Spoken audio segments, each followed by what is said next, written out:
Ако можех да натисна бутона Reset след работа, щях. А всъщност мога. След работа единственото, което искам е да се отпусна. Затова и веднага започвам с вечерния си ритуал.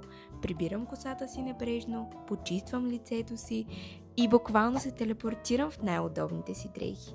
Правя си топъл чай и веднага се озовавам на дивана с моя любим дифузер от Етерим.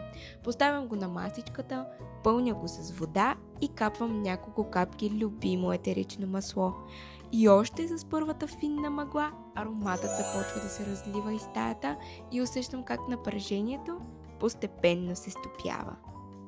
Меката светлина, тишината и нежният аромат създават усещане за спа атмосфера от дома, след което аз се настанявам удобно на дивана, отварям любима книжка, вземам топлата чаша чай в ръце, а дифузерът тихо работи на заден план и ароматът обгръща цялото пространство.